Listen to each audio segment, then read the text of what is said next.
I saw my daughter-in-law, Ashley, throwing my granddaughter Isabella's baby blanket into the trash. I didn't think twice. I ran toward the dumpster and rescued it before it was too late. Thinking of Isabella, I grabbed that blanket and took it straight to my house. When I spread it out on the bed, my fingers touched something strange. There was something hard sewn inside the fabric, hidden between the layers of cotton. Curiosity washed over me like a cold shiver. I grabbed a pair of scissors from the drawer. My hands were shaking as I carefully opened the seam, tearing thread by thread. And when I saw what was hidden inside, I was in complete shock. I never imagined that something so small, so quiet, could contain such horror. Because what I found wasn't just an object. It was the evidence of a lie that had lasted for years. It was the truth about my son's death. It was the darkest secret my daughter-in-law had kept. And when I understood what it really meant, I knew my life would never be the same. Before continuing, please subscribe and tell me where you are watching this story from. Because what I am about to tell you is something that I still find hard to believe is real. My name is Eleanor, and I am 69 years old. I have lived alone in this house for 3 years, since the day I lost my only son. Matthew was only 32 years old when he died. It was in September, a Tuesday afternoon. I got a call from Ashley, crying, screaming, telling me that Matthew had had an accident, that he had fallen down the stairs at their home, that he hit his head, that he wasn't responding. I got to the hospital in 15 minutes. I drove like a maniac. My hands were sweating on the steering wheel. When I walked into the emergency room, Ashley was sitting in a chair, her face in her hands. She was wearing a pearl grey dress. She had bloodstains on the sleeves. She saw me and ran toward me. She hugged me. She sobbed against my shoulder. I just wanted to see my son. I needed to see him. A doctor came out. He looked at us with that expression all doctors have when they are about to give bad news, and he said the words that destroyed my world.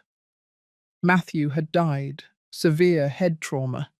They couldn't do anything. I screamed. I cried. I collapsed on the cold hospital floor. Ashley held me. She told me everything would be all right, that Matthew would have wanted us to be strong, but nothing was all right. Nothing would ever be again. My husband had died 15 years ago from a heart attack, and now my son was gone too. Matthew was all I had left. He was a doctor, brilliant, dedicated. He worked long hours at the hospital saving lives. He had married Ashley 2 years before his death. She was a nurse too. They met at work. He introduced her to me one Sunday afternoon. I remember she was wearing a cream-coloured dress and her smile was perfect, too perfect. But Matthew was in love. His eyes shone when he looked at her. He told me she was the woman of his life, that he wanted to start a family with her. And I wanted to believe him. I wanted to believe my son had found happiness. A year after the marriage, Ashley got pregnant. Matthew was euphoric. He called me every day to tell me how the baby was growing. They bought a new house. They painted the little girl's room soft pink. Matthew himself put together the crib. I remember seeing him so happy, so full of hope. And when Isabella was born, I felt like life had given me a gift, a second chance to love, to care. My granddaughter was beautiful, small, delicate, with Matthew's dark eyes. I knitted that mint green blanket with my own hands. It took me weeks to finish it. Every stitch was a piece of my love for her. Matthew adored it. He used to say it was magical, that every time he wrapped Isabella in it, the child would stop crying. He kept that blanket like a treasure. But after the accident, everything changed. Ashley became distant. At first, I understood. She was grieving too. She had lost her husband too. She needed time, space. But the months passed, and she brought Isabella to see me less and less. She always had excuses, that the child was sick, that she had too much work, that she needed to reorganize her life. I didn't want to pressure her. I didn't want to be that nosy mother-in-law. So I waited. I called. I asked if I could visit my granddaughter. Sometimes she would say yes. Other times she just wouldn't answer. And when she did let me see Isabella, I noticed something strange. Ashley was different, colder, more distant. Her gaze no longer had that feigned warmth from before. There was something calculating in her eyes, something that made me nervous. But I thought it was grief, that Matthew's death had changed her, like it had changed me. I tried to be understanding. I tried to give her space. Until that October afternoon, 3 years after Matthew's death, I had bought some toys for Isabella. I wanted to surprise her. I drove past Ashley's house to leave them in the mailbox. I didn't want to bother her. I just wanted my granddaughter to know that her grandmother was thinking of her. I parked my car across the street, and then I saw her. Ashley was coming out of the garage with trash bags, several black bags. She was forcefully dragging them toward the dumpster, and in one of those bags, I saw something that made my heart stop. Isabella's blanket, that mint green blanket that I had knitted with so much love. It was crumpled, half hanging out of the bag. Ashley shoved it inside the dumpster with a strange violence, as if she hated that blanket, as if she wanted to destroy it. I froze. Why was she throwing away something so special? Why was she getting rid of a memory of Matthew? I didn't understand. Ashley closed the dumpster lid and went back into the house. I waited a few minutes. My breathing was ragged. I felt a mixture of rage and sadness. When I was sure she wouldn't come out, I got out of the car. I walked toward the dumpster. I opened it. I searched through the bags until I found it. And there it was, dirty, wrinkled, smelling of expensive perfume and neglect. I carefully took it out. I held it against my chest, and I drove it home without looking back. I arrived home shaking. I locked the door. I went straight to my bedroom. I needed to be alone with that blanket. I needed to understand why Ashley had thrown it away like that, as if it were worthless trash. I spread it out on my bed carefully. I smoothed it with my hands. It was dirty, but intact. The lace edges were still firm. The mint green colour looked dull under the lamplight. I ran my fingers over the entire surface. I felt every texture, every stitch I had made years ago, and then I felt it, right in the centre of the blanket. A hard lump, rectangular, hidden between the layers of fabric. It wasn't part of the stuffing. It was something else. Something someone had put there on purpose. My heart started beating faster. My hands started sweating. What was this? Why was something hidden inside my granddaughter's blanket? I flipped the blanket over. I looked for an opening, a different seam, and I found it.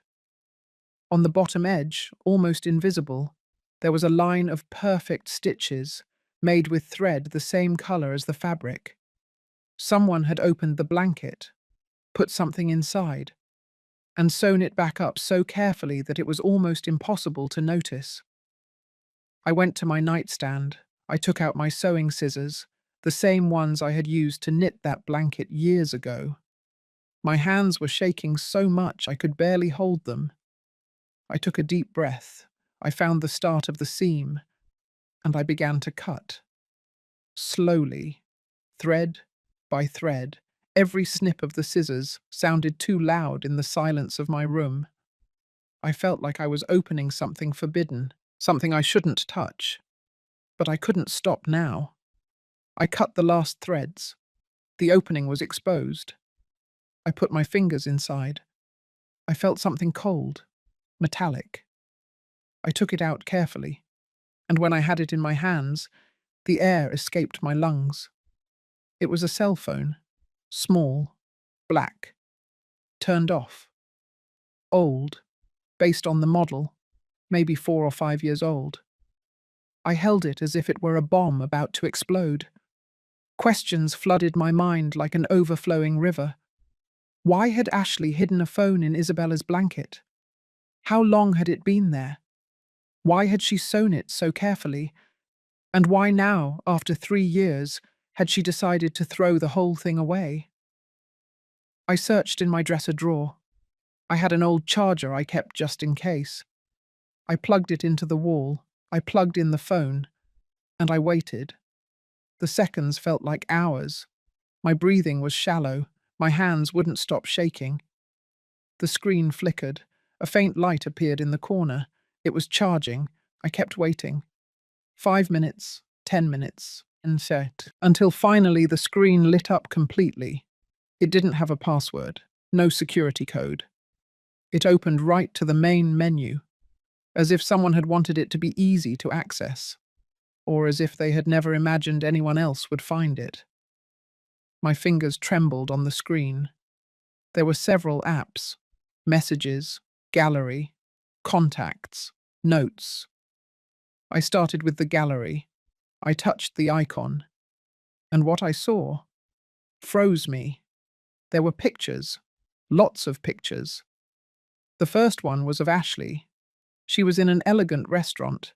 She was smiling, but she wasn't alone. There was a man next to her, young, handsome. He had his arm around her shoulders. He was kissing her on the cheek. That photo had a date. It had been taken 4 years ago, when Matthew was still alive, when Ashley was still married to my son. I felt something break inside me. I kept swiping. More photos. Ashley with the same man on the beach, in a hotel, in a car, hugging, kissing. All the photos were from 4 years ago. Ashley was having an affair. She was cheating on Matthew. And he never knew. He never suspected anything. Tears started rolling down my cheeks. My son had loved that woman. He had trusted her. And she had betrayed him. But that wasn't all. I kept checking. There were videos, several video files saved in a separate folder. I touched the first one.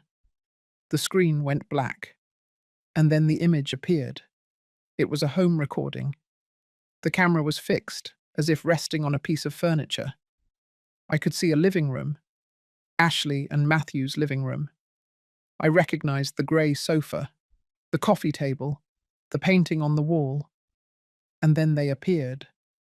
Ashley and that same man. They came in laughing. She was wearing a lavender dress. He held her waist. He kissed her. They fell onto the sofa. The scene was clear. Too clear. I stopped the video. I couldn't keep watching. I felt sick. But I needed to know more. I needed to understand what was going on. I opened the Messages app. There were long conversations between Ashley and a contact, saved only as H. I started reading. The messages were from 4 years ago. At first they were romantic.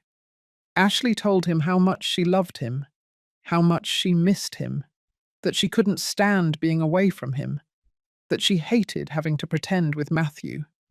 That name. Matthew, my son.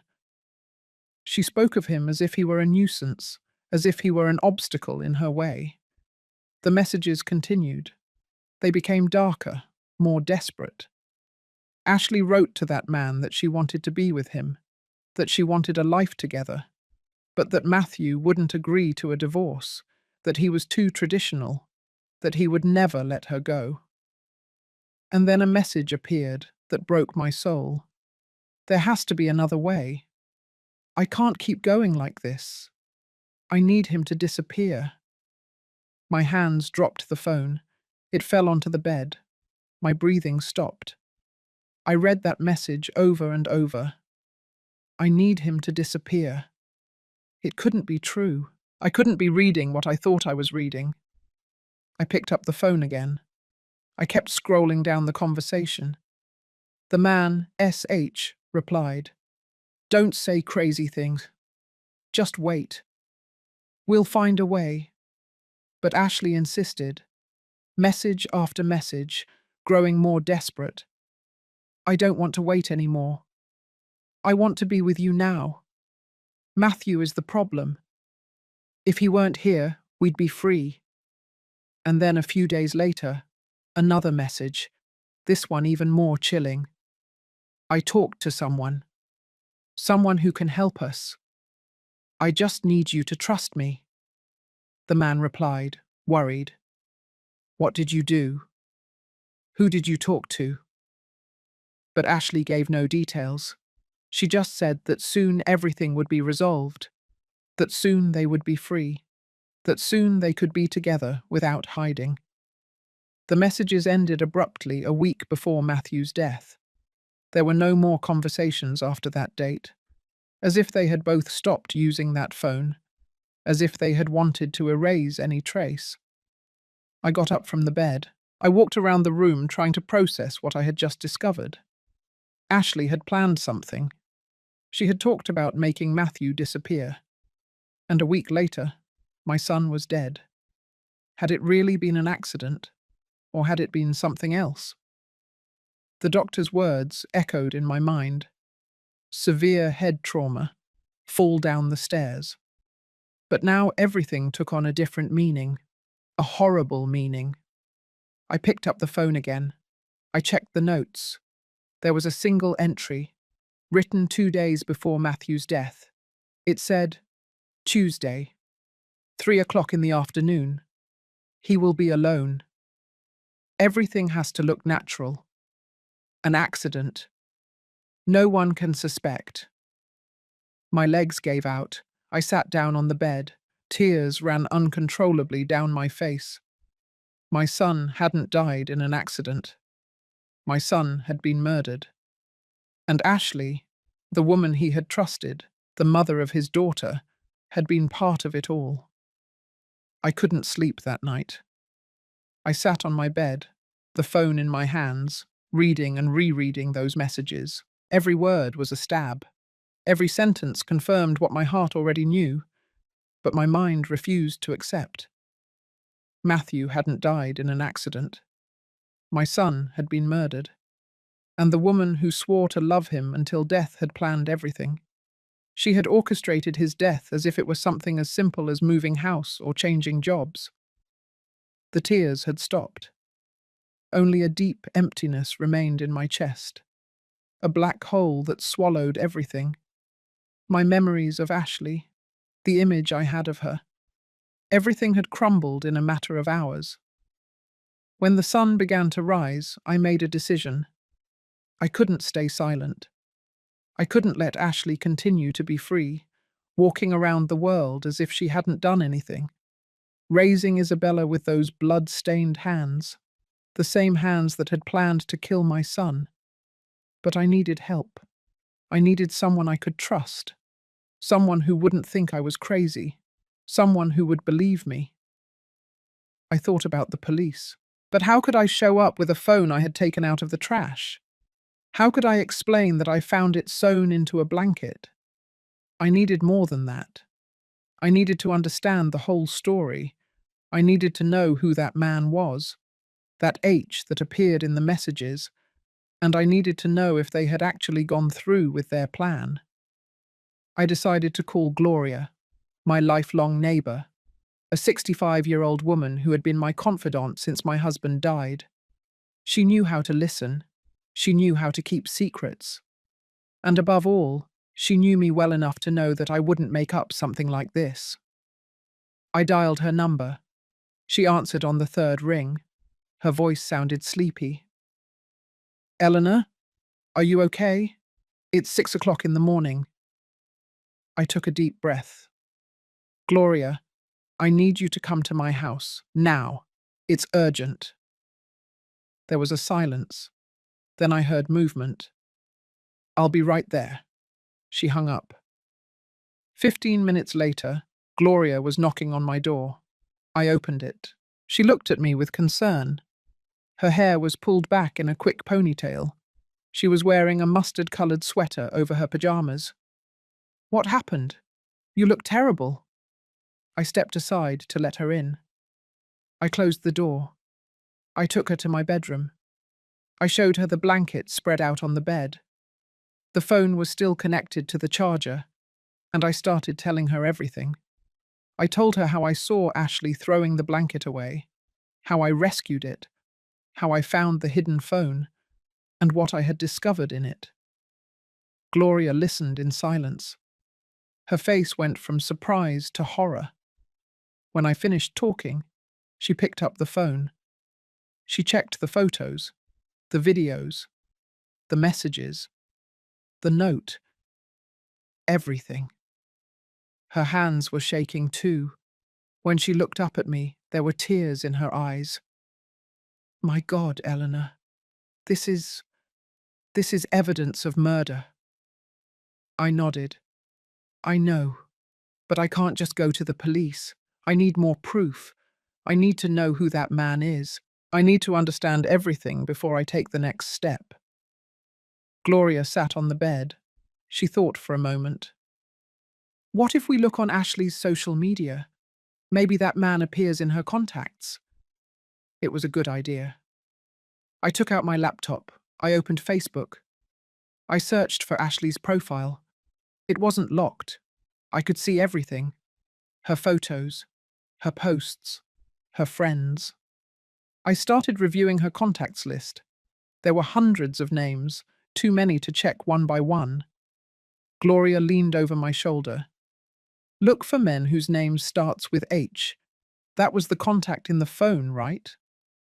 I nodded. I filtered the search. Several names appeared: Henry, Harold, Hugh, Horace, Herbert. I started opening each profile.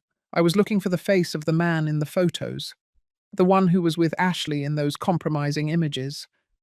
I checked Henry. It wasn't him. Harold wasn't either. Horace was too old. Herbert didn't match. And then I opened Hugh's profile. Hugh Miller. And there he was.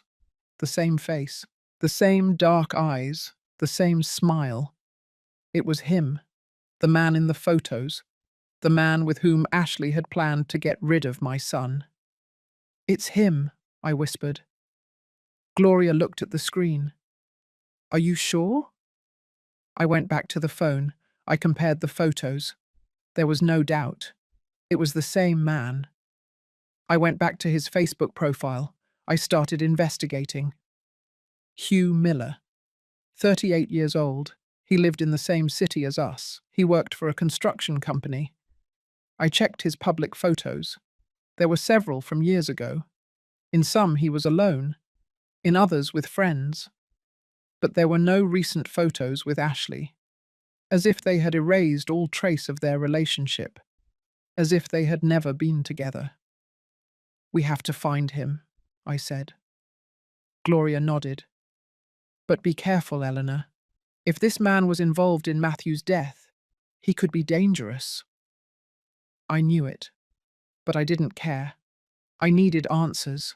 I needed justice for my son. I searched for more information about Hugh online.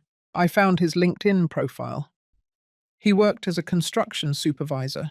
He had contacts with several companies in the area. Nothing seemed out of the ordinary. He was a normal man, with a normal life. Except that he had helped plan a murder. Gloria suggested something I hadn't considered. What if we go to Ashley's house? Maybe we can find more evidence, documents, emails, something that connects everything. It was risky, but it made sense. If Ashley had hidden that phone in Isabella's blanket, maybe she had more things hidden. We can't just walk in like that, I said. We need an excuse. Gloria thought for a moment. What if you tell her you want to see Isabella, that you miss your granddaughter? While you distract her, I can discreetly look around. It wasn't a perfect plan, but it was all we had. We decided to try it that same afternoon. I sent Ashley a message. Hi, Ashley. I know I've been persistent lately, but I really miss Isabella. Can I stop by to see her this afternoon? Just for a little while?" 20 minutes passed before she replied. "Hi, Eleanor. Today is not a good day. Isabella is a little cranky. Maybe another day." I gritted my teeth. It was always the same. She always had excuses. But this time I wasn't going to take no for an answer. "Please, Ashley. It will only be a few minutes. I bought her a present. I want to give it to her in person." Another silence. Then her reply. "Fine, but only 30 minutes. I have things to do." It was all I needed. Gloria and I got ready. She would stay in the car at first. She would wait for my signal. If I managed to distract Ashley long enough, Gloria would come in with some excuse. We would look for anything that could serve as additional evidence. At 3 o'clock in the afternoon, we arrived at Ashley's house. It was a 2-story house. White paint, well-kept garden. The same house where Matthew had died, where he had supposedly fallen down the stairs, where his life had ended. I rang the doorbell. My heart was beating so fast I thought it would jump out of my chest. I heard footsteps. The door opened, and there was Ashley. She was wearing black pants and a salmon-colored blouse. Her hair was perfectly styled, her makeup impeccable, as always. "Hi, Eleanor," she said with a cold smile. "Come in." I went into the house. The smell of lavender filled the air. Everything was clean, tidy, perfect, too perfect, as if nothing bad had ever happened within those walls. "Where is Isabella?" I asked. "Upstairs. In her room. I'll call her." Ashley went up the stairs, the same stairs where Matthew had supposedly fallen. I looked at every step. I looked for some sign, some mark, but there was nothing. Ashley came down with Isabella in her arms. My granddaughter had grown so much. She was 3 years old now. Her dark hair fell in soft curls over her shoulders. Her eyes were identical to Matthew's. Seeing her broke my heart and filled me with love at the same time. "Hi, Grandma," Isabella said in her sweet little voice. She extended her little arms toward me. I took her. I hugged her tight. She smelled like baby shampoo and innocence. She was the only pure thing left of my son, the only good thing that had survived all this darkness. "I missed you so much, my love," I whispered to her. She smiled. She showed me a doll she had in her hand, a little brown bear. She started telling me a story about him. I listened to her while watching Ashley out of the corner of my eye. Ashley was standing by the window, looking at her phone. She seemed distracted, nervous, as if she was waiting for something, or someone. I took advantage of the moment. I took out my cell phone. I sent a quick message to Gloria. "Come in now." A few minutes later, the doorbell rang. Ashley looked up, surprised. "Are you expecting someone?" I asked her with the most casual voice I could manage. She shook her head. She frowned. She went to the door. She opened it. Gloria was there, with a kind smile. "Hello, excuse the interruption. I'm Gloria, Eleanor's neighbor. I came with her, but I forgot a bag in the car. Can I come in and use the restroom? It's urgent." Ashley hesitated. She looked at Gloria. Then she looked at me. I nodded as if it were the most normal thing in the world. "Sure," Ashley finally said. "Down the hall, first door on the left." Gloria walked in. She gave me a quick look. I understood the message. She would look for what she could while I kept Ashley distracted. I needed time. I started talking. I asked Ashley about work, about how she was handling things, about whether she needed help with Isabella. Ashley answered with short phrases, curt. She kept looking at her phone. She was restless, I kept talking. I told her that I had found some old pictures of Matthew, that I would like to show them to Isabella when she was older, so she could get to know her dad. When I mentioned Matthew, Ashley tensed up. Yes, of course. When she is older. Her voice sounded different, harsher. She looked toward the hallway. Your friend is taking a long time. Maybe she doesn't feel well, I improvised. You know, at our age everything takes longer. Ashley didn't look convinced. She got up. I'm going to check on her. My heart sped up. I needed to stop her. Wait, Ashley. There is something I want to ask you. She stopped. She looked at me. What is it? I took a deep breath. I needed to make this believable. Isabella's blanket, the one I knitted for her. I haven't seen it lately. Are you still using it? Her face changed.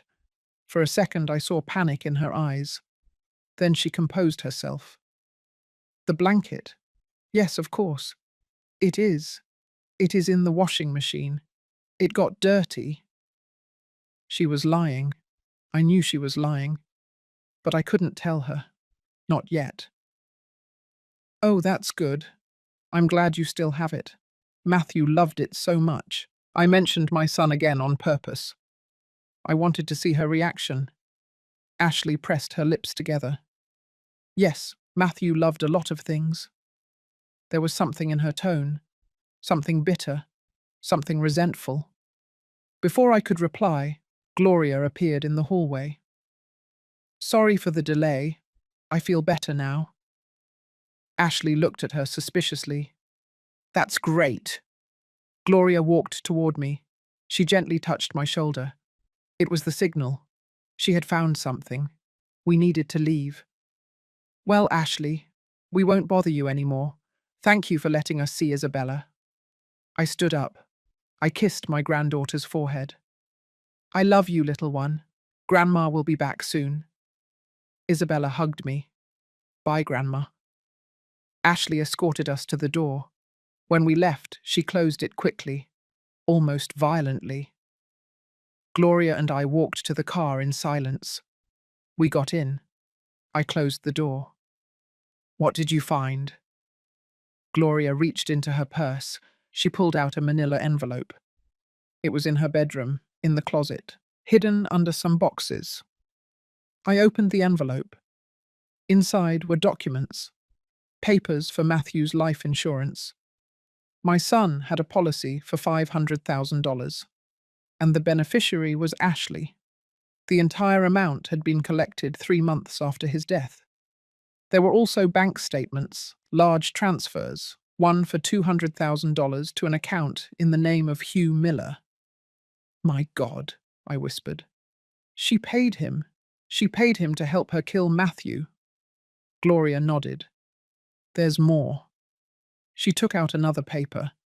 It was a copy of a birth certificate. Isabella's. But there was something strange. The mother's name was not Ashley. It said Lydia Torres. Who is Lydia Torres? I asked. Gloria shook her head.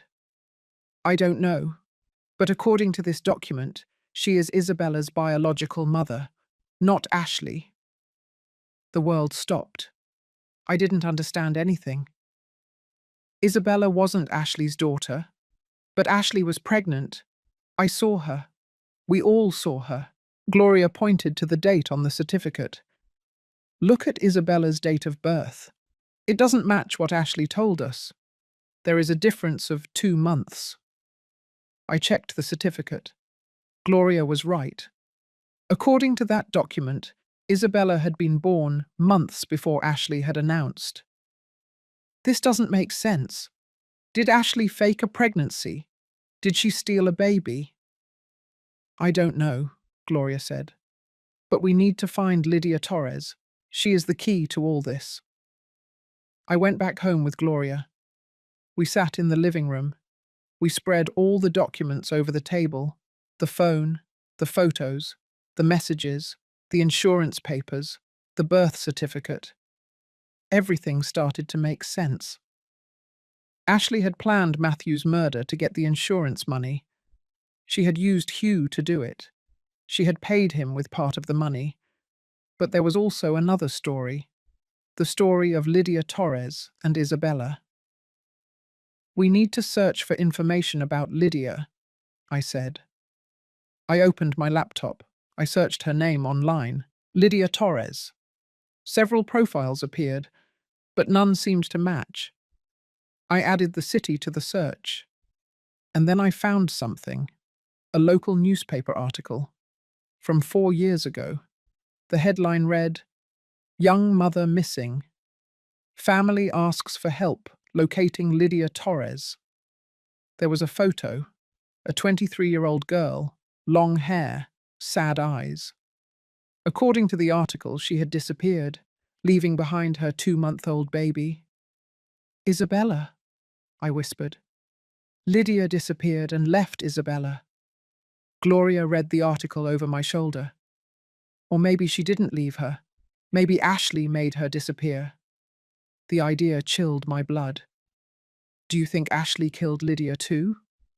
I don't know. But think about it. Ashley needed a baby to complete her perfect family facade with Matthew. Maybe she met Lydia. Maybe she took advantage of her. And when she no longer needed her, she got rid of her. It was a horrible theory, but it made sense. I searched for more information about Lydia's disappearance.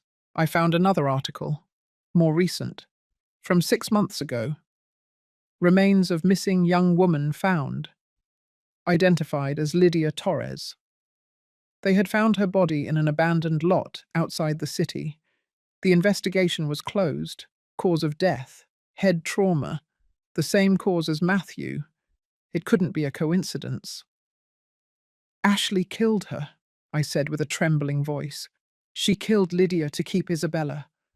And then she killed Matthew to keep the money." Gloria took my hand. "Eleanor, this is too big.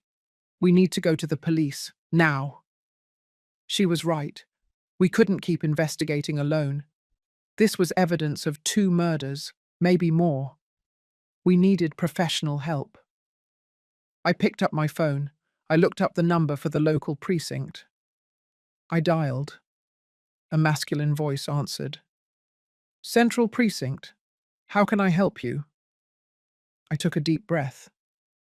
I need to report a murder. 2 murders. And I have evidence. They gave me an appointment for the next day. A detective named Jack Roberts would take the case. They asked me to bring all the evidence I had. I didn't sleep that night. I tossed and turned in bed, thinking about everything I had discovered, about Ashley's lies, about my son's death, about Lydia Torres, about Isabella. My granddaughter wasn't really my blood granddaughter, but that didn't matter. She was Matthew's daughter in his heart. He had loved her as his own. He had cared for her. And now that child was in the hands of a murderer, in the hands of the woman who had killed her real mother and her adoptive father. I couldn't allow Ashley to continue with her. I had to get Isabella out of that house. I had to protect her. But first, I needed the police to believe my story. I needed them to investigate, to arrest Ashley, to seek justice. At 9 o'clock in the morning, Gloria and I arrived at the precinct. It was a grey building, cold. It smelled like old coffee and paper. A receptionist greeted us. We told her we had an appointment with Detective Roberts. She made us wait in a small room. 15 minutes later, a man about 45 years old appeared. Tall, short hair with greying temples, penetrating eyes. He was wearing a beige shirt and dark pants. "Mrs. Eleanor?" I nodded. "I'm Detective Jack Roberts. Come in, please." He led us to his office, a room full of filing cabinets and folders. There were photos on the walls. Solved cases, I supposed. We sat down across from his desk. He settled into his chair. He took out a notepad. Tell me everything from the beginning. I took a deep breath, and I started talking. I told him about Matthew's death, about how Ashley had said it was an accident, about the blanket I saw in the trash, about the hidden phone, the photos, the messages, the videos, the note about the plan. I showed him everything: the phone, the insurance documents, the bank transfers to Hugh Miller, Isabella's birth certificate, with Lydia Torres's name, the articles about Lydia's disappearance and the discovery of her body. Detective Roberts listened in silence. He took notes. He reviewed each document carefully. He looked at the photos on the phone. He read the messages. His expression was serious, concentrated. When I finished speaking, he leaned back in his chair. "This is serious," he finally said. "Very serious. If what you are telling me is true, we are talking about 2 premeditated homicides, possibly 3, if we count the girl's biological father."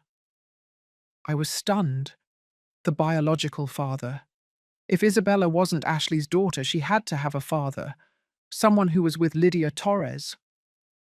"Do you know anything about him?" I shook my head. I didn't find anything about that. The detective wrote something down. "I'll investigate. But first, I need to verify this evidence." "What are you going to do?" I asked. "I'm going to reopen the case of your son's death. I'm going to request an exhumation for a second autopsy, and I'm going to thoroughly investigate the death of Lydia Torres. I'm also going to interrogate Hugh Miller." I felt an enormous relief. Finally, someone believed me. Someone was going to do something. "And Ashley? Are you going to arrest her?" The detective shook his head. "Not yet. I need more evidence before issuing an arrest warrant. I don't want her to escape if she suspects we're investigating her." It made sense, but it frustrated me. And in the meantime, Isabella is still with her. The detective looked at me with compassion. "I understand your concern, but legally, Ashley is the girl's guardian. I can't take her away without a court order, and for that, I need solid proof." "Isn't the phone enough?" The detective sighed. "It is important evidence, but a good lawyer could argue that it was planted, that we don't know for sure where it came from. I need more. I need testimonies, forensic evidence, clear connections." I felt helpless. "How long will all this take?" Gloria asked. The detective shrugged. "It depends. If I find what I'm looking for, maybe a couple of weeks. If not, it could take months." I didn't have months. I couldn't leave Isabella with Ashley that long. "There's something else," I said. "Ashley was nervous yesterday. She was constantly looking at her phone, as if she was waiting for something, or planning something." The detective wrote that down too. "Do you have any idea what it could be?" I shook my head. "No, but it gave me a bad feeling." "All right. I'm going to put discreet surveillance on her house. If she tries anything, we'll know." That calmed me down a little. At least they would be watching her. At least they would know if she tried to run away or hurt Isabella. We said goodbye to the detective. He gave us his personal number. "Call me if you notice anything strange. Anything. No matter what time it is." I nodded. Gloria and I left the precinct. The sun was high. It was hot, but I felt cold inside. "What do we do now?" Gloria asked. "Wait," I said bitterly. "Wait and pray that they find enough to arrest her." The following days were torture. Every hour seemed endless. I couldn't stop thinking about Isabella, about whether she was okay, about whether Ashley suspected anything, about whether she would try to escape. Detective Roberts called me every couple of days to give me updates. He had interrogated Hugh Miller. At first, he denied everything. He said he barely knew Ashley, that they were just work acquaintances. But when they showed him the photos and messages from the phone, he broke down. He confessed to the affair. He admitted that Ashley had talked to him about getting rid of Matthew. But he swore he never agreed, that he told her she was crazy, that he didn't want to be part of it. However, the bank transfers said otherwise. The detective pressured him. He showed him the statements. The $200,000 that Ashley had sent him 3 months after Matthew's death. Hugh couldn't explain it. He said it was a loan, that Ashley had given it to him to start a business, but he didn't have any documents to prove it. "I'm holding him for 24 hours, the detective told me. "I hope he confesses. If not, I'll have to release him. I don't have enough to keep him detained." That night, Hugh asked for a lawyer and stopped talking. The detective had to release him. But the investigation continued. They exhumed Matthew's body. The second autopsy revealed something the first one had missed. There were signs of a struggle on his wrists, bruises that indicated someone had restrained him. It hadn't been an accidental fall. "It was murder," the detective confirmed. "Your son was restrained and pushed down those stairs." Tears rolled down my cheeks. Knowing the truth was painful, but it was also necessary. Matthew deserved justice.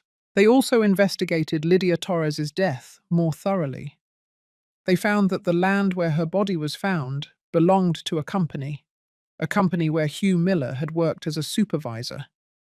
The connection was clear. Hugh had had access to that location. He could have taken the body there, buried it without anyone suspecting. Furthermore, they checked Isabella's adoption records. There were none.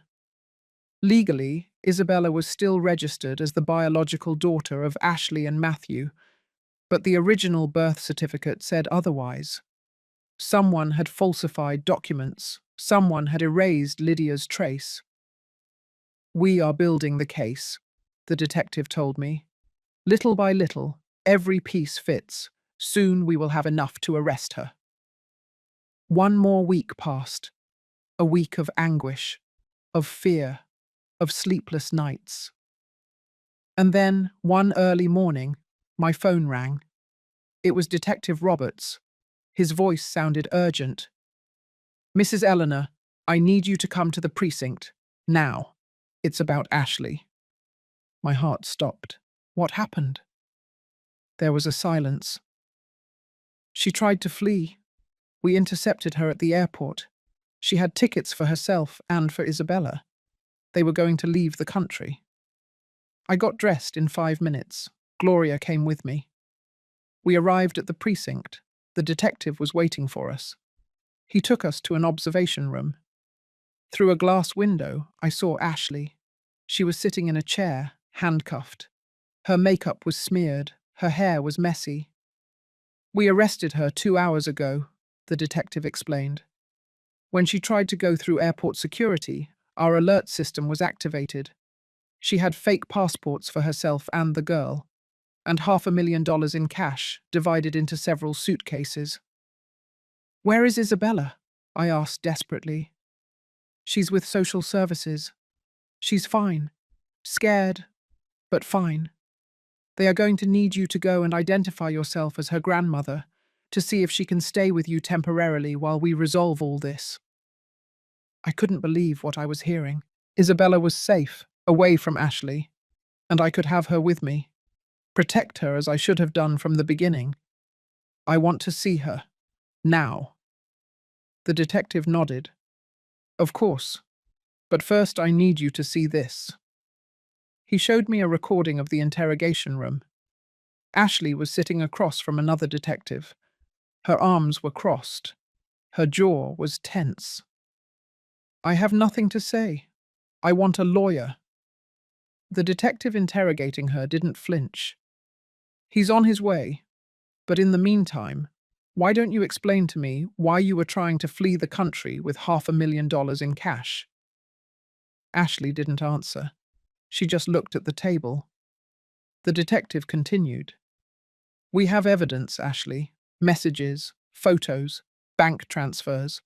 We know about Hugh. We know about Lydia. We know about Matthew. Everything. Hearing Matthew's name, Ashley looked up. There was something in her eyes. Something dark. You don't know anything, she said in a cold voice. You can't prove anything. The detective smiled. It was a humorless smile. Oh no. We have the phone you hid in Isabella's blanket. The same one you threw in the trash thinking no one would find it. We have the messages where you plan to murder your husband. We have the transfers to Hugh Miller. Ashley turned pale. That phone. How? She stopped. She realized she had said too much. The detective leaned forward. Your mother-in-law found it. Eleanor. The woman from whom you snatched her son. The woman who is now going to keep Isabella while you rot in prison. Ashley's expression changed, from panic to fury. That meddling old woman. I knew I shouldn't have let her near the girl. I knew she was snooping. That's why I wanted to leave. That's why I needed to disappear before it was too late. Disappear? How did you make Lydia Torres disappear? The name dropped like a bomb. Ashley fell silent.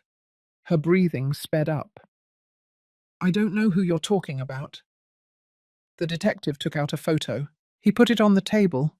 It was Lydia, young, smiling, alive. Lydia Torres, Isabella's real mother, the girl who disappeared 4 years ago. The same one we found dead in a lot that belongs to the company where your accomplice Hugh worked. Ashley closed her eyes. I want a lawyer. I'm not going to say anything else. The detective leaned back. Suit yourself. But this is not going to disappear. We have enough to convict you. For double homicide. For fraud. For falsification of documents. You are going to spend the rest of your life in prison. The recording ended. Detective Roberts looked at me. She still won't confess. But she will. The evidence is overwhelming. What's going to happen to Hugh? I asked. We've arrested him too. He's in another room. And he is talking. He's blaming Ashley for everything. He says she manipulated him. That he was just following orders. That he was afraid of her. I wasn't surprised. Cowards always look out for themselves. Tell me what else Hugh said. The detective opened his notepad. According to Hugh, Ashley contacted him 4 years ago. They were having an affair. She told him she was tired of her marriage, that Matthew was boring, controlling, that she wanted a different life. She proposed the plan. Wait until Matthew was alone at home. Push him down the stairs. Make it look like an accident. In exchange, they would share the life insurance money. My stomach churned. Hearing how they had planned my son's death was unbearable.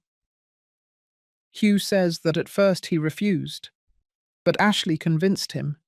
She showed him the insurance papers, $500,000. She promised him $200,000 for himself, and a life together after everything was over. Gloria, who had been silent, spoke. What about Lydia? What did Hugh say about her? The detective turned a page. That's where the story gets darker. According to Hugh, Ashley met Lydia at the hospital where she worked. Lydia was a patient. She had come in for pregnancy complications. She was alone. No family, no resources. Ashley saw an opportunity. She befriended Lydia. She offered her help. She told her she could stay at her house after the baby was born. Lydia accepted. She had no one else. My hands were shaking. Ashley planned everything from the beginning. She wanted to keep the baby. The detective nodded. Exactly. According to Hugh, Ashley lied to Matthew. She told him she was pregnant. She wore loose clothing. She faked symptoms. Matthew never suspected. When Lydia gave birth, Ashley took the baby. She told Matthew that she had given birth at home, that everything had happened very quickly. And Lydia? What happened to her? My voice was trembling. The detective took a deep breath. Hugh says Ashley gave her something, a drug, so Lydia couldn't resist. She took her to the lot where they later found her body, and she killed her. Same method as with Matthew. Head trauma. Tears ran down my face. Ashley wasn't just a murderer. She was a monster. She had killed a defenseless girl. She had stolen her baby. And then she had killed my son to keep his money. And Isabella's father? The real father? According to the records we found, Lydia never registered the father. Either she didn't know him, or she didn't want to involve him. We are investigating, but for now there is no trace of him. I wiped my tears. I want to see Isabella. Please. The detective led me to another wing of the building. There was a waiting room with toys. A social worker was there. And in a corner, playing with coloured blocks, was my granddaughter. Isabella, I whispered. She looked up. She saw me. And she ran toward me. Grandma! I picked her up. I squeezed her against my chest. She clung to me. She was scared, confused, but she was safe. I'm here, my love. Everything is going to be all right. The social worker approached. Mrs. Eleanor, I'm Mary. I work with Child Protective Services. Detective Roberts explained the situation to me. We are going to need to do an evaluation before letting Isabella go with you. But everything indicates that it is what's best for the child. I will do whatever is necessary, I said. I just want to take care of her, protect her. Mary smiled warmly. I know, and I see that she loves you. That is important. I spent the next few hours with Isabella. We talked. I told her she would be staying with me for a while. I didn't tell her about Ashley, not yet. She was too small to understand. I would explain everything to her later, when she was older, when she could process the truth. For now, she just needed to feel loved and safe. Mary did the evaluations. She checked my house. She talked to me about my ability to care for a 3-year-old child. She asked questions about my health, my finances, my support network. Gloria was there the whole time, as a witness, as support. At the end of the day, Mary gave her approval. Isabella can stay with you temporarily. There will be follow-up visits, and eventually a hearing to determine permanent custody. But for now, you are her legal guardian. I signed all the necessary papers. I took Isabella's hand, and we left that building. Gloria drove us home in her car. The whole way, Isabella slept in my lap. Her breathing was soft, tranquil. When we arrived at my house, I took her to my bedroom. I put her down on my bed. I covered her with a soft blanket. I sat down next to her. I watched her sleep. She looked so much like Matthew. Those same eyes, that same nose. Although she didn't share his blood, she was his daughter in everything that mattered. I promise I will protect you, I whispered to her. No one will ever hurt you again. Your dad would have wanted you to be safe, and I will make sure that is the case. Gloria came into the room. She put a hand on my shoulder. You did it, Eleanor. You saved that child. I shook my head. No, I just did what any grandmother would do, what I should have done from the beginning. Gloria sat down next to me. Don't blame yourself. You couldn't have known what Ashley was capable of. Maybe she was right, but the guilt still gnawed at me. If I had been more attentive, if I had questioned more things, if I hadn't trusted so much, maybe Matthew would still be alive, maybe Lydia too. What's going to happen now? Gloria asked. Detective Roberts is going to keep building the case. There will be trials, testimonies. It's going to be a long process. But Ashley is going to pay for what she did. And Hugh, too. Gloria nodded. Good. They deserve it. The following months were a whirlwind. The case of Ashley and Hugh became a media sensation. Newspapers talked about the killer nurse, the woman who had killed her husband, and the biological mother of her daughter for money. Cameras camped outside the precinct whenever there was a hearing. I tried to keep Isabella away from all of it. I enrolled her in preschool.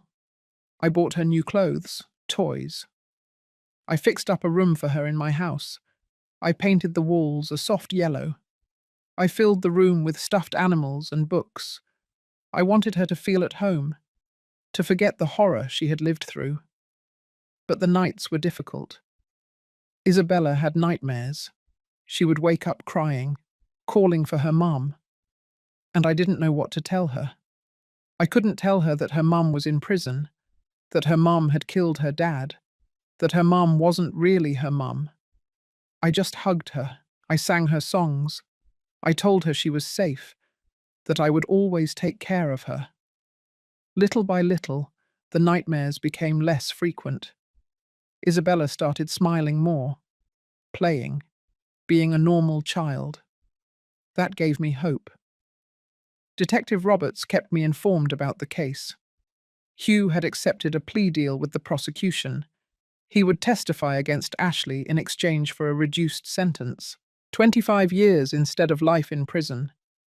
It angered me that he received leniency, but I understood that his testimony was crucial. Ashley, on the other hand, refused to plead guilty.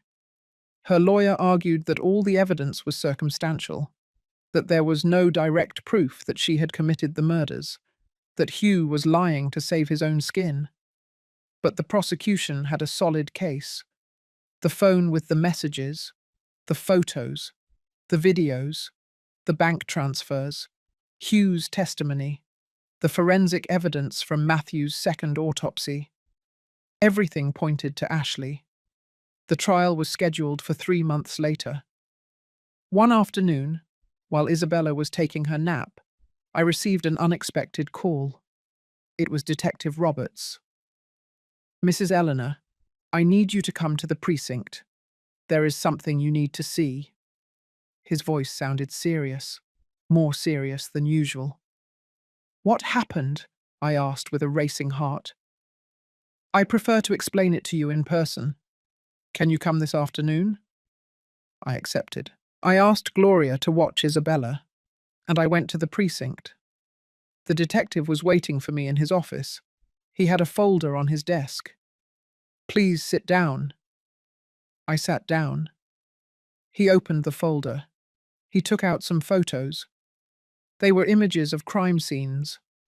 One was of the lot where they found Lydia. Another was of the stairs where Matthew died. "Remember I told you we were investigating Isabella's biological father?" I nodded. "Yes. You said there was no record." The detective nodded. "Correct. Lydia never put the father's name on the birth certificate, but we kept investigating. We talked to Lydia's former co-workers, friends, neighbors, and we found something interesting. Several witnesses mentioned that Lydia was dating someone, a man who worked at the hospital, the same hospital where Matthew and Ashley worked." My stomach tightened. Who was he? The detective took out another photo. It was a hospital ID badge, a man about 30 years old. Dark hair, light eyes. And then I saw it. The resemblance. It was unsettling. "That man," the detective said, "was named Adrian Wells. He was a lab technician, and according to several testimonies, he and Lydia had a relationship." "Where is he now?" I asked. The detective looked down. "He died 3.5 years ago, 6 months after Lydia's disappearance." I felt a chill. How did he die? The detective looked at me directly. Car accident. He lost control of his car on a highway, fell down a ravine, died instantly. Another accident, I whispered. The detective nodded. Exactly. And guess who reported the accident? Who was the first to arrive at the scene? I didn't need him to tell me. I already knew. Ashley. The detective put another photo on the table. Ashley was on duty that night. She said she was on her way home when she saw Adrian's car go off the road. She called emergency services. But when they arrived, Adrian was already dead. We believe she killed him too. The detective took a deep breath. We have no proof. The case was closed as an accident. But now, with everything we know, we are reopening the investigation. There are too many coincidences. First, Lydia disappears, then Adrian dies, then Matthew dies. All connected somehow. All dead in circumstances that Ashley could have manipulated. My hands were trembling. How many people did she kill? How many lives did she destroy? The detective closed the folder. I don't know yet, but we're going to find out. I'm going to review every case, every suspicious death connected to Ashley in the last 5 years. If there are more victims, we will find them. I left the precinct in a state of shock. Ashley wasn't just a murderer. She was a serial killer, meticulous, calculating. She had eliminated anyone who stood in her way. Lydia because she had the baby Ashley wanted. Adrian because he was the baby's father and could claim her. Matthew because he had the money she needed. I went back home. Gloria was waiting for me in the living room. What happened? You look pale. I told her everything. About Adrian. About the possibility of more victims. Gloria put her hands over her mouth. My God, it's worse than we thought. I couldn't sleep that night. I stayed awake thinking about all of Ashley's victims. About Lydia. About Adrian. About Matthew. About how many other people might have been her victims.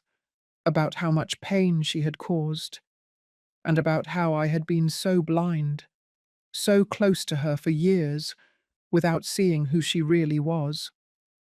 The next morning, Detective Roberts appeared at my house unannounced. He had more news. We found something else. We checked the medical records at the hospital where Ashley worked. There were 3 suspicious deaths of patients under her care in the last 4 years. All were elderly. All died of cardiac arrest. At the time, nothing was suspected. It was attributed to complications of old age. But now we are exhuming the bodies, looking for traces of medication that could have induced the arrests. I felt dizzy.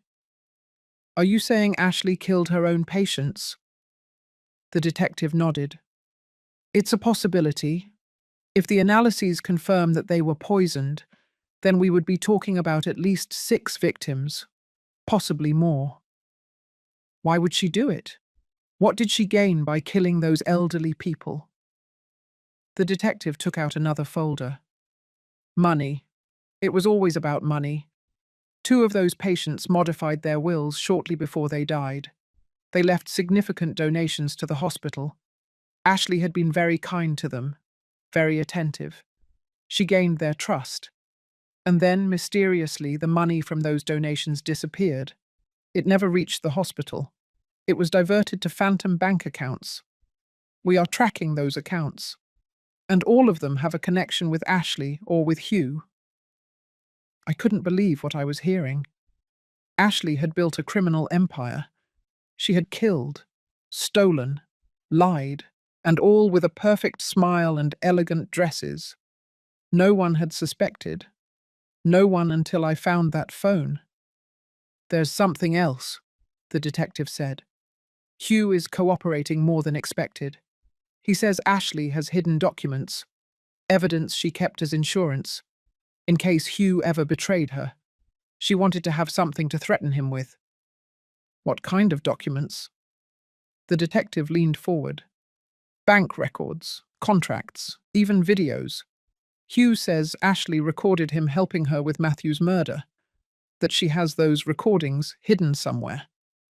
Where? The detective shook his head. Hugh says he doesn't know, that Ashley never told him, but he thinks they might be in her house, in some hiding place only she knows about. My mind worked fast. We need those documents. If they exist, they could seal the case against her. The detective nodded. We already have a search warrant. We are going to search the house from top to bottom, every corner, every wall, until we find what we are looking for. That afternoon, a team of police officers entered Ashley's house. I accompanied them. I wanted to be there. I wanted to see them dismantle her perfect life piece by piece. They searched everything. The drawers, the closets, they lifted rugs, they knocked on walls looking for hidden compartments. And after 4 hours, one of the officers yelled from the basement, "I found something." We ran down.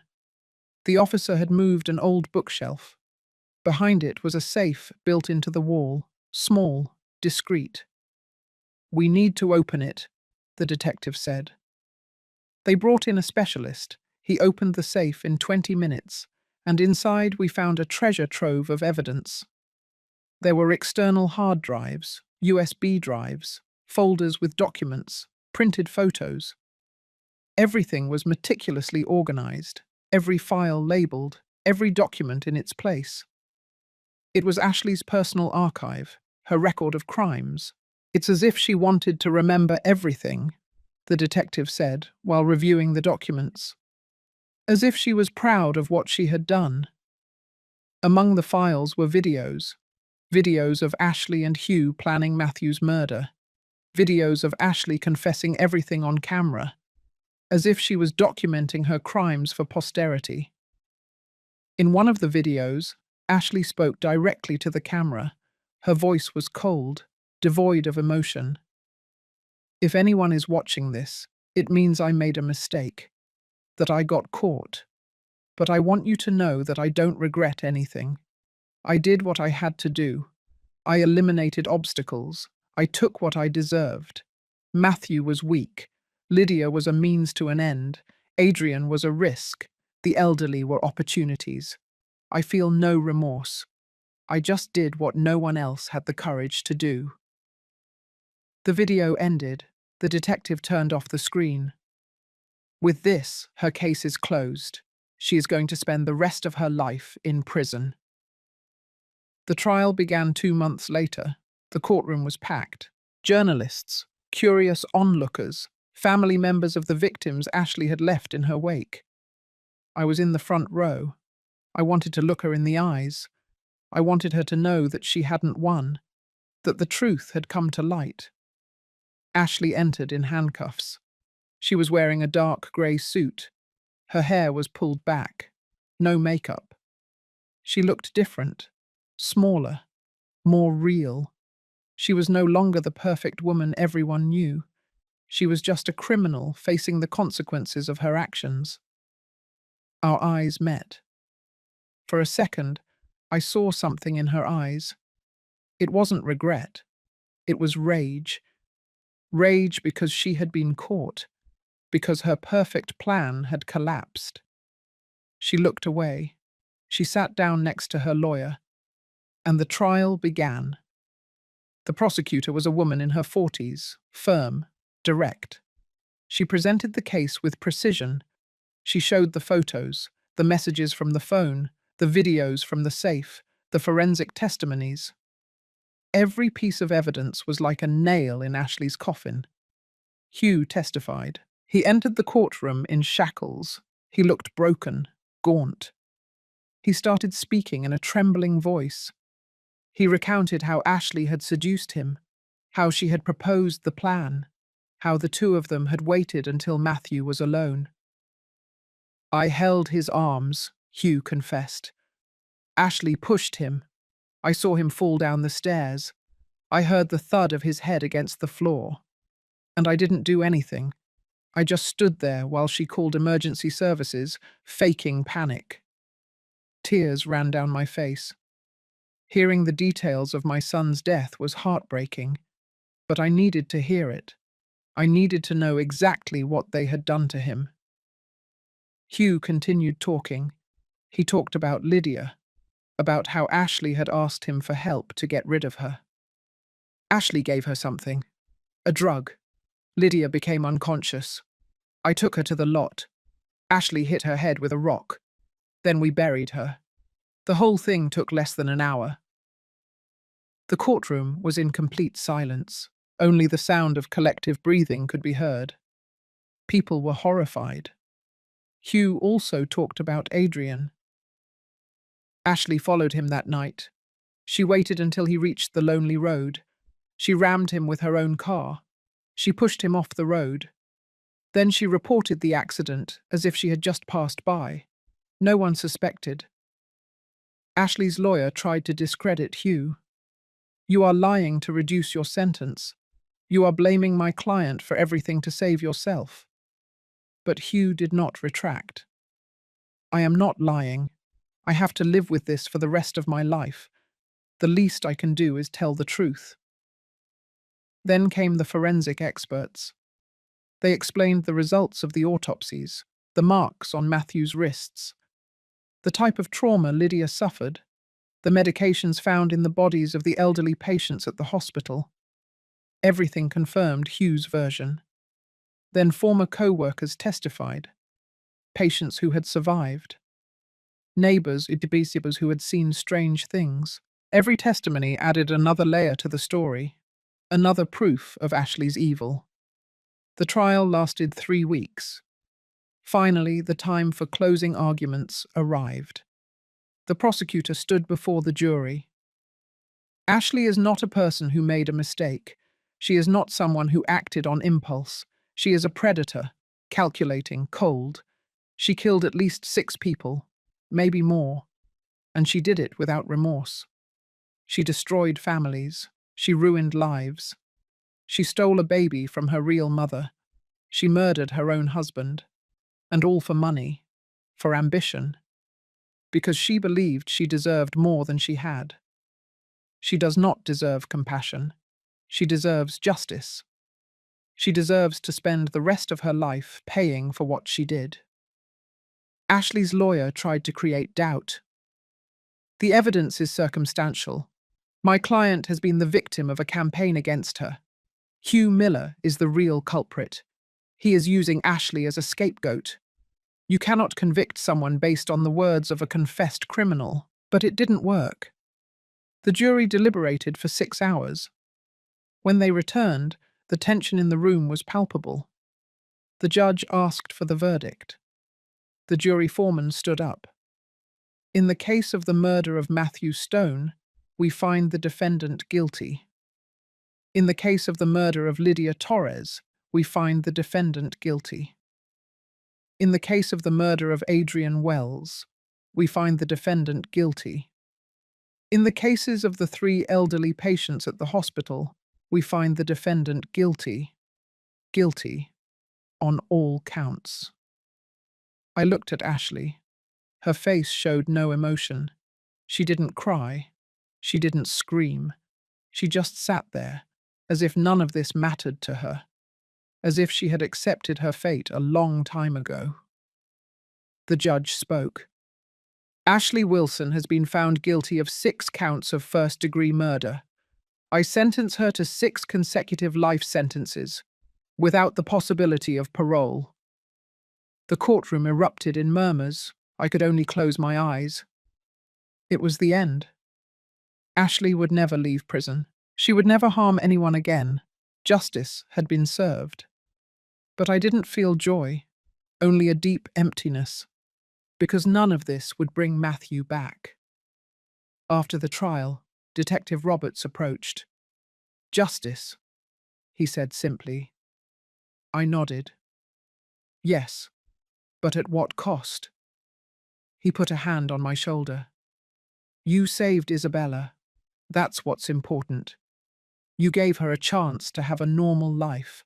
a life without lies. He was right. Isabella was what mattered now. She was my reason for continuing. I went back home. Gloria was waiting for me with Isabella. My granddaughter was playing with her dolls. When she saw me, she ran toward me. "Grandma, where were you?" "I had something important to do, my love. But I'm done now. Now I'm here with you." I hugged her tight. She smelled like cookies and happiness. She was all I needed. The following days were calmer. The media circus began to fade. People found other stories to tell. I focused on Isabella, on giving her the childhood she deserved. I took her to the park. We read stories before bed. We baked cookies together. Little by little, she started calling me Mum. At first it surprised me. Then I realized it was natural. I was the only maternal figure she had now. "Is it okay if I call you Mum?" she asked me one night. She was 4 years old already. She was lying in her bed. I was stroking her hair. "Of course, my love. You can call me whatever makes you feel comfortable." She smiled. "Mum, Grandma." I laughed. "Mum, Grandma." She nodded. "Because you're my grandma, but you're also like my mum." My heart melted. "I like it. Mum, Grandma sounds perfect." I kissed her on the forehead. "Now sleep. Tomorrow we'll go to the zoo." The months passed. They turned into years. Isabella grew up. She started elementary school. She made friends. She learned to read, to write. She was a brilliant child, full of life. Sometimes I saw Matthew in her gestures, in her smile, and that gave me peace. Gloria continued to be my confidant, my support. We had dinner together every week. We talked about everything, about Isabella, about life, about how we had survived all that. "You are stronger than you thought," she would tell me. "You saved that child. You gave her a future." One day when Isabella was 7 years old, she asked me a question I feared. "Mum, Grandma, where is my other mum, the one who carried me in her tummy?" I took a deep breath. I knew this moment would come. I had prepared what to say. "Your mum was named Lydia. She was a very brave woman. She loved you very much. Why isn't she here?" Isabella looked at me with those innocent eyes. "Because she had to go to heaven. But before she left, she asked me to take care of you, to give you all the love she couldn't give you." It wasn't entirely a lie. In my heart, I believed Lydia would have wanted me to take care of her daughter. "And my dad?" Another difficult question. "Your dad is in heaven too. His name was Matthew. He was my son, and he would have loved you with all his heart." Isabella thought for a moment. "Then you are my real grandma, from my dad." I nodded. "Yes, my love, I am your real grandma." She smiled. "I like it, because then we are connected, by the heart." I hugged her. Exactly by the heart. I decided not to tell her about Ashley. Not yet. Maybe when she was older, when she could understand. Years later, when Isabella turned 16, I told her the whole truth. She deserved it. We cried together. She asked questions. She processed the information. It was difficult. But in the end, she told me something I will never forget. "Thank you for saving me, for giving me a life." "You saved me too," I replied. "You gave me a reason to keep going after losing your dad."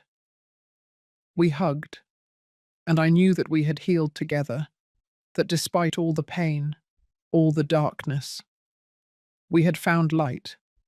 The blanket that had caused everything was still stored in my closet. I had washed it, repaired it.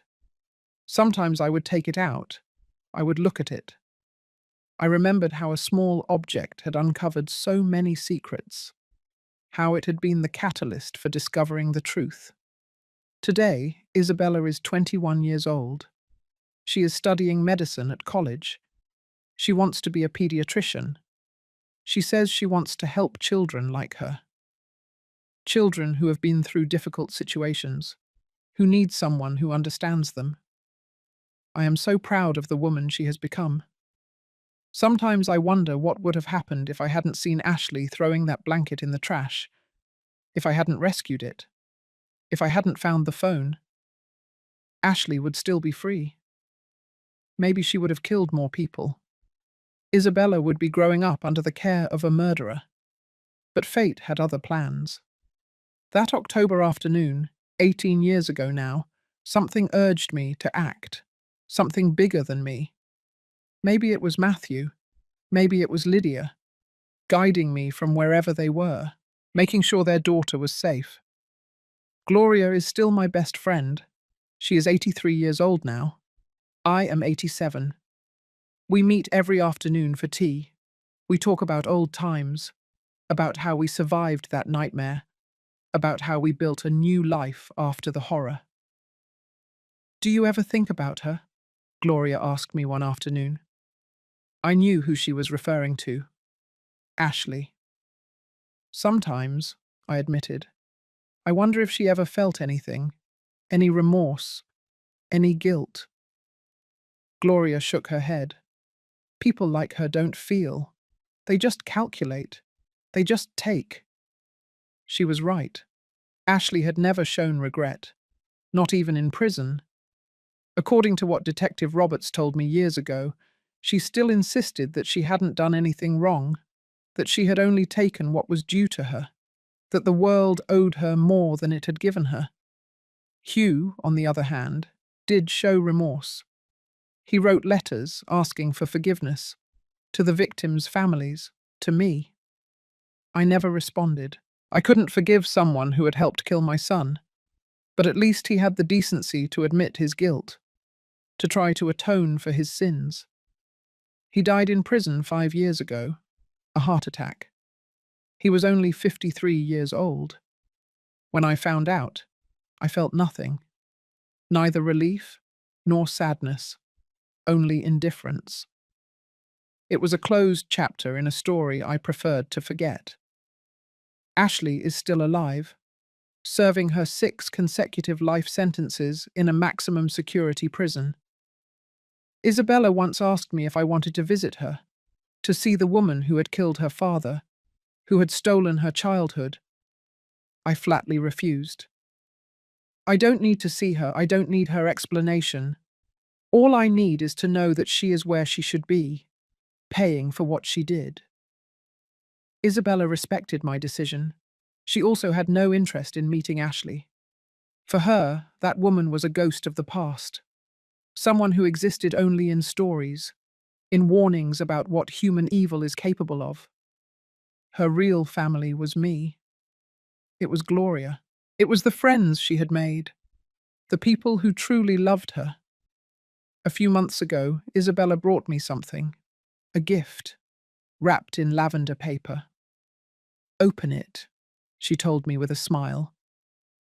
I unwrapped the package carefully. Inside was a blanket, new, hand-knitted, mint green in colour, exactly the same as the one I had made so many years ago. "I made it myself," Isabella said. "I learned to knit. I wanted to recreate the blanket that united us, the one that saved my life." Tears streamed down my face. I hugged her tight. "It's perfect. It's the most beautiful thing anyone has ever given me." That night, I spread the new blanket on my bed. Next to it, I took the old blanket out of the closet, the one I had kept all these years. I compared them. They were almost identical. But this new one had no hidden secrets. It had no pain sewn into its fibers. It only had love. Pure love from a granddaughter to her grandmother. "You know," Isabella told me while we were having dinner, "I've been thinking about Lydia. About my biological mom. I wish I could have met her. I took her hand. Me too. From what I gathered, she was a good person. Brave, strong. She was alone and scared. But she loved her baby. She loved you. Do you think she would be proud of me? Isabella asked with a trembling voice. I'm sure of it, I replied without hesitation. She would be incredibly proud of the woman you are, of your accomplishments, of your kind heart. I believe that from wherever she is, she watches over you. She protects you, just like your dad, Matthew. Isabella smiled through tears. And are you, Mum? Grandma? Are you proud of me? I looked into her eyes, those eyes that reminded me so much of my son.